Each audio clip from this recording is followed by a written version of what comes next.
When an alien ship invades Earth with the aim of destroying humanity, a young warrior travels to the past in search of the only artifact capable of saving the planet.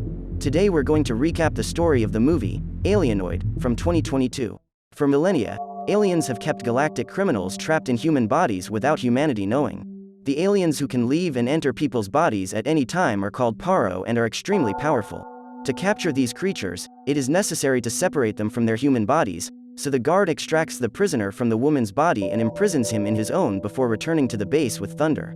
Before dying of her wounds, the human who was serving as the alien's host asks them to save her baby, as her village is under attack by Milban's army. However, agents capable of traveling to any era are ordered not to get involved with humans, so the guard decides to leave the child behind, despite the insistence of knowing that she would soon die.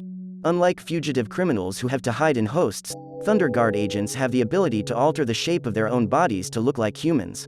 After fulfilling the mission they were sent on in the year 1380, the two agents travel to 2012 and the guard is furious to discover that Thunder has hidden the baby in the car and rescued it. However, when his partner proposes that they examine the baby's brain in order to learn more about humans, the guard realizes that this isn't a bad idea and decides to keep the girl.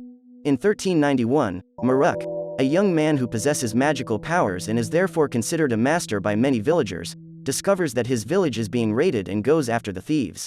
However, when he finds them, he comes across two men who also have supernatural abilities and ends up getting beaten up. The pair are there to arrest the thieves and collect the reward, but end up getting into a fight with Moru, who summons two cats to attack his opponents. The felines then transform into humans and eliminate one of the bullies while their master uses his powers to control the wind and throw his opponent into the forest.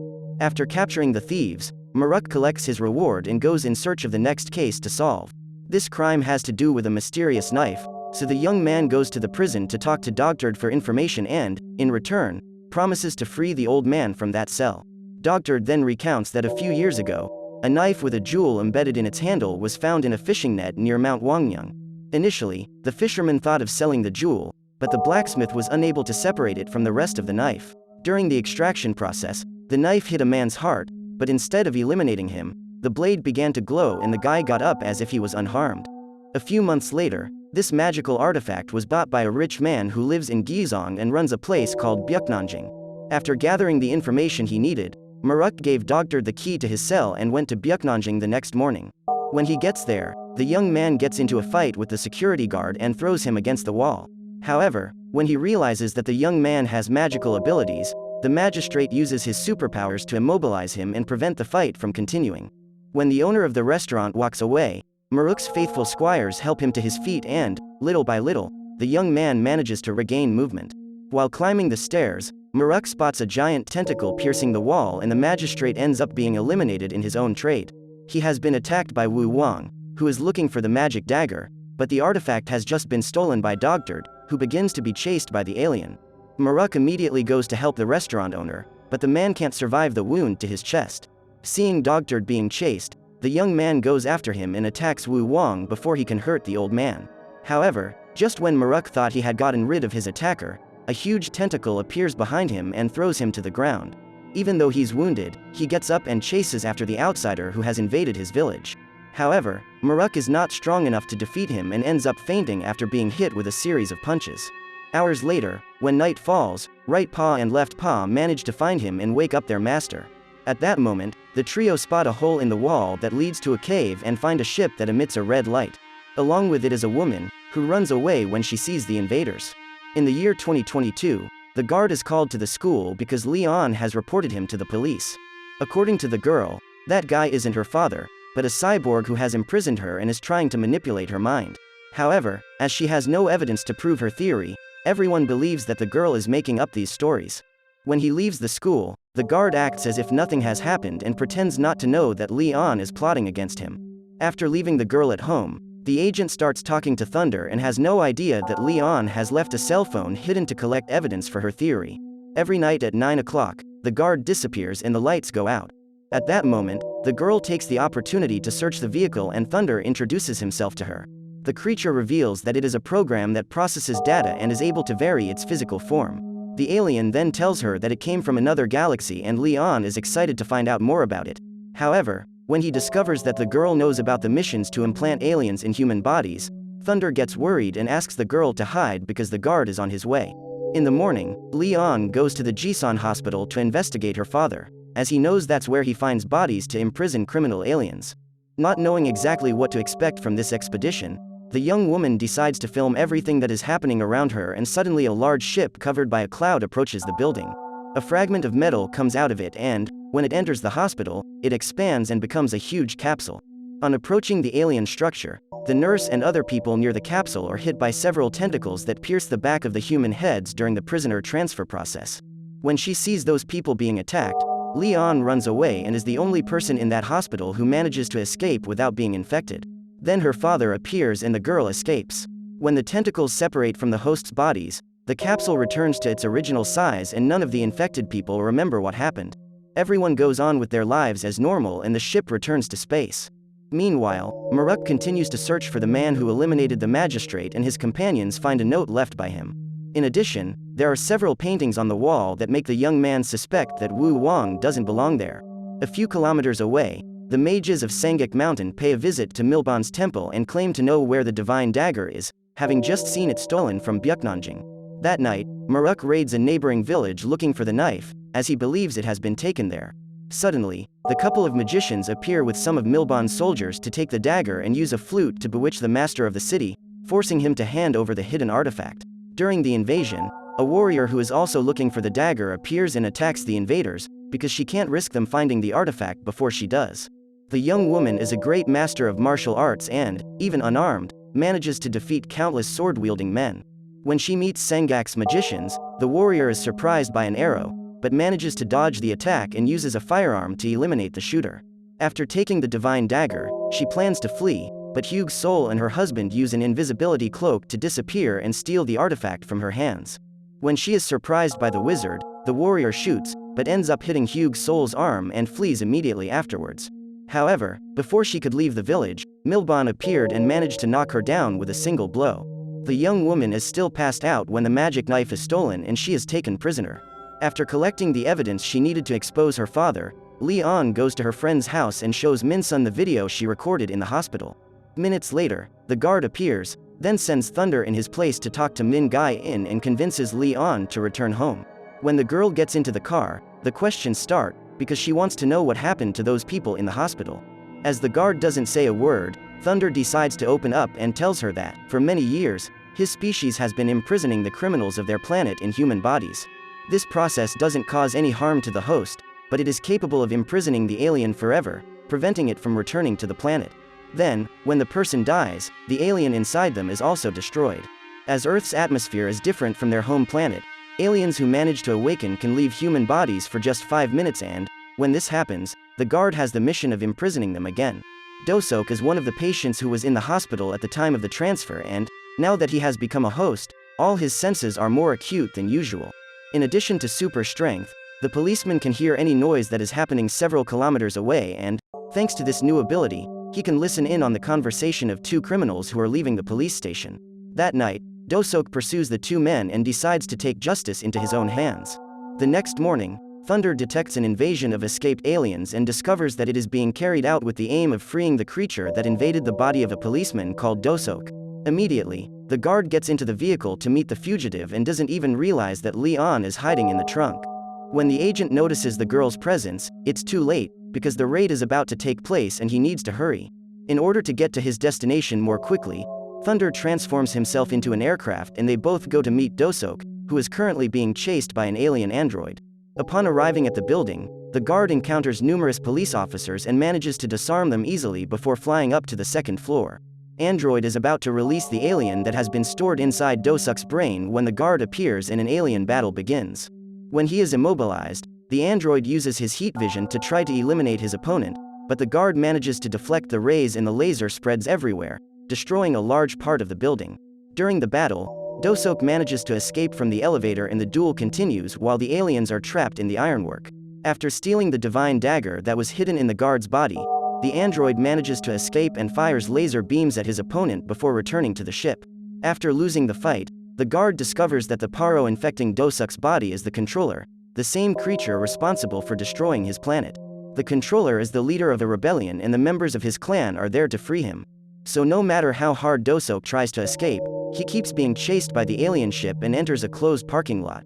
Now that the Earth's atmosphere is about to be modified, all the criminals who have been imprisoned in human bodies can break free without the risk of being destroyed by the air.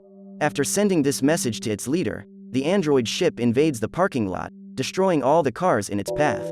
Luckily, Dosok manages to escape the scene before being captured and drives through the city while being chased by the spaceship.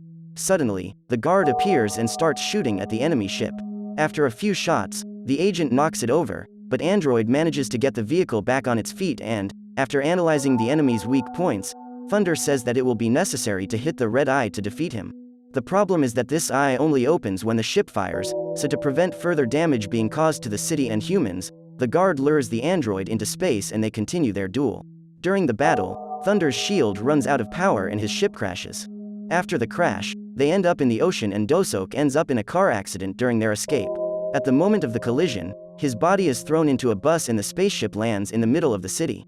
In an attempt to stop the android from completing his mission, the guard attacks him, but the creature throws the divine dagger at Dosok and manages to awaken the controller. When attacked by the guard, the creature manages to immobilize it and decides to self-destruct in order to take the enemy with it. Thunder then appears and tries to re-energize his friend's body, after which the guard wakes up. Meanwhile, the controller leaves his host's body and walks freely towards the ship. Determined to find out what the enemy's plans are, Thunder goes after him and discovers that Android intends to release a particle called Hava on Earth in order to change the atmosphere permanently. This way, these creatures will no longer need human bodies to survive and everyone can be awakened. If this happens, the human race will be extinguished from the planet, so the guard tries to stop it and, after throwing the controller out of the ship, uses the divine dagger to stop the release of the particles. Meanwhile, Thunder goes after the enemy, who has just returned to Dosok's body. On spotting one of the balloons with Hava particles flying over the city, the alien uses its tentacle to burst it and hundreds of people are contaminated within minutes. Leon, like the other inhabitants, has to flee from the action of these gases to avoid being contaminated and, on the way, Thunder finds her. After putting the girl in the car, he sends the vehicle to a safe place and goes after the controller, because the guard was unable to prevent the release of the other balloons that were stored on the ship. 10 years later, Leon still suffers from the memories of that day and goes back in time to retrieve the divine dagger in order to prevent the planet from being destroyed. But now she's trapped and has to stop Milban and Wu Gang from finding the controller's host, because they want to free him. Now that the divine dagger has been taken to Milban's temple, Maruk and his henchmen plan a way to break into the place and attack some guards to steal their clothes. The trio then manage to enter the temple and discover the place where the knife is hidden. At that moment, Maruk is tasked with bringing food to the prisoner and Leon recognizes him. The young man takes the opportunity to interrogate her and asks her where the weapon she used to attack Hugh's soul came from. Since she has nothing to lose, Leon decides to be honest and tells him that the pistol came from the future. She reveals that she traveled another 600 years into the past to retrieve the divine dagger. After hearing this, Maruk decides to return the pistol to Leon, but says that he will steal that knife before she does. After eating the food sent by the guards, the prisoner is poisoned and Milban orders her to be buried. Sangak's magicians are also poisoned and their bodies are petrified after dinner. While they are trying to get the antidote, Maruk breaks into the ward and steals the dagger, but ends up being caught by the couple, who ask for his help to get the antidote. Just then, Milban's guards appear with coffins to imprison the mages and Maruk manages to knock them down. However, when he discovers that the food is poisoned, he steals one of the antidotes and goes to find Leon. On the way, the young man is surrounded by numerous guards and fights them all at the same time. Thanks to his superpowers and advanced fighting skills, Maruk is able to defeat them and goes to find Leon. But before he could reach the young woman, Milban found him and used his tentacles to knock the young man down. Seeing their master wounded, Right Paw and Left Paw appear to rescue him and lead him out of the temple. During their escape, the trio try to hide in the forest, but are chased by soldiers, so Right Paw uses himself as bait to lure the soldiers away. Worried about Leon's fate, Maruk decides to return to the temple to save her and puts the antidote in the young woman's mouth. At this point, he is surrounded by the aliens and ends up being eliminated when his body is pierced by the tentacle. After getting the dagger back, Milban gets rid of the bodies of Maruk and Leon. Before returning to the past, the young girl saw thousands of people wiped out by the red mist and her father decided to send her to Minsung's house because he knew he wouldn't come out of the battle against the controller alive. However, while taking Leon to safety, Thunder remembers the only weakness the enemy ship has and returns with the aim of throwing the divine dagger into the ship's eye. However, when he tries to do this, the alien ends up being injured and has to hide to avoid being eliminated. Suddenly, the guard is thrown out of the ship and Leon helps him hide inside the car while she runs to retrieve the knife. After taking the artifact, the girl gets into the vehicle and, realizing that he is being pursued by his enemies, the guard decides to open a portal back to the year 1380 in order to prevent them from releasing the remaining Hava particles into the atmosphere. After going through the portal, the guard tries to stop the controller from getting close to Leon and asks Thunder to take the girl to the year 2022. At that moment, the young woman sees her father being eliminated and shoots Dosok. As he is completely out of energy, Thunder is unable to take Leon back to the future, but he realizes that the young woman is the key to saving humanity. After the vehicle is pushed off the cliff, the girl falls into the river and manages to swim to the surface. However, the divine dagger ends up getting lost in the water and Thunder asks Leon to find it again in a few years' time so that they can put things right. After being shot, Dosuk's body begins to die, so in order to stay alive, the controller must find a new host. When she reaches the riverbank, Leon is met by a young man who dives into the water to retrieve the knife she lost. However, all he can find is the young woman's backpack and he sees a man coming out of a wooden coffin. Seeing his child self, Maruk is confused and wonders what is going on. When he reaches the surface, he realizes that he is in the same lake where he met Leon 10 years ago. When her coffin is being buried, the young woman wakes up and uses her gun to get rid of the guards. She then goes after Milban and shoots the old man to get her dagger back. Immediately, the aliens begin to pursue the young woman, but they are surprised by the arrival of Sengak's magicians, who are seeking revenge for having been poisoned. However, the duo manages to get rid of them easily and, soon after, Wu Wang goes after Leon to recover the artifact. During the escape, the young woman manages to shoot her opponent, but he continues to chase her and jumps into the flames to grab the dagger while Milban is captured by the mages. The couple use some magical artifacts to immobilize the old man, then manage to trap him inside a giant jar. After taking the divine dagger, the alien leaves Wu Wang's body and tries to eliminate Leon.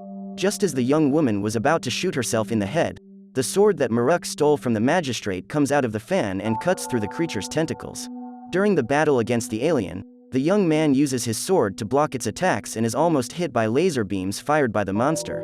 Meanwhile, Leon tries to destroy Wu Wang's body, but the force field the alien has created around his host prevents him from being hit by the bullets.